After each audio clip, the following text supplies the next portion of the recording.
আপনারা বন্ধু প্রত্যেকে অবগত আছেন, আপনারা জানেন এই হেরিয়ার মানুষ শুভবুদ্ধি সম্পন্ন, আমাদের খেজুরি বিধানসভার মধ্যে সুশিক্ষিত এখানকার মানুষ গুণীজন। আমরা বেছে বেছে 2023-এর পঞ্চায়েত নির্বাচনে আপনাদের সকলের প্রিয় এখানকার বিশিষ্ট শিক্ষক মহাশয় সন্দীপ মন্ডল মহাশয়কে আমরা 59 নম্বর বুথে প্রার্থী করাই এবং আপনাদের আশীর্বাদ পেয়ে আপনাদের সেবায় নিয়োজিত করে তিনি ওনার পঞ্চায়েত হিসেবে আজকে 2 বছর ধরে কাজ করে আসছে। এই শিক্ষক মহাশয় সম্পর্কে আমার থেকে আপনারা বেশি করে জানেন যে তিনি কেমন ধরনের মানুষ,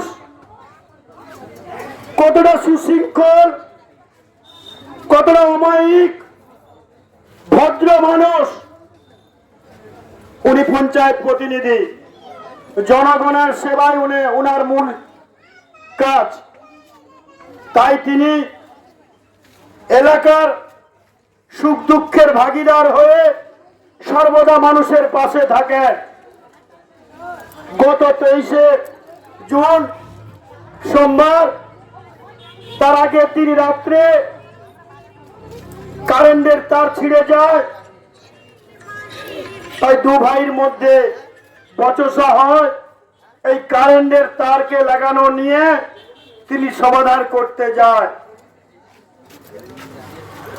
ওনার ভুল, ওনার অপরাধ। উনি ভারতীয় জনতা পার্টির সমর্থিত, আপনাদের আশীর্বাদ পুষ্ট তিনি মেম্বার। তাই তৃণমূলের হারমাত বাহিনী, গুন্ডা বাহিনী দ্বারা পূর্ব পরিকল্পিত ভাবে, অতর্কিত ভাবে ওনার উপরে আক্রমণ করে। ওনাকে চেয়েছিলেন অনেক আগেই এই তৃণমূলের হারমাত বাহিনীরা, চক্রান্ত করেছিলেন প্রাণে মেরে ফেলার। ওখানকার মানুষের আশীর্বাদ এবং এই বুথের মানুষের সহযোগিতায় তৃণমূলের সেই চক্রান্ত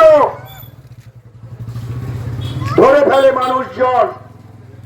তাই তারা এর প্রতিরোধ করে এবং ওনাকে সঙ্গে সঙ্গে হাসপাতালে নিয়ে যায়। উনি এখনো পর্যন্ত গুরুতর আহত অবস্থায় বেডে ভর্তি আছেন। ওনাকে তমলুক পর্যন্ত নিয়ে যেতে হয়েছে।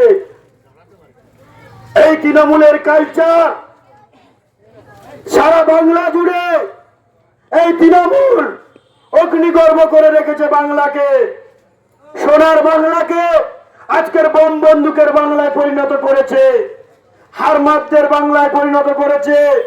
এই রবীন্দ্রনাথের বাংলা, বিদ্যাসাগরের বাংলা, স্বামী বিবেকানন্দের বাংলা, রামকৃষ্ণ পরমহংসদেবের বাংলা, মা সারদা দেবীর বাংলা।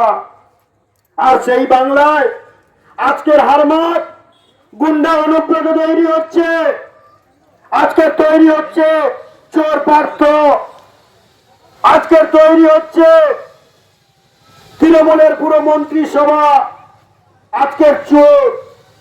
আজকের একটাই বক্তব্য সবার, ছাত্র থেকে কৃষক থেকে শ্রমিক থেকে সব মানুষই জানে তৃণমূল মানে কি, তৃণমূল মানে কি, তৃণমূল মানে চোর।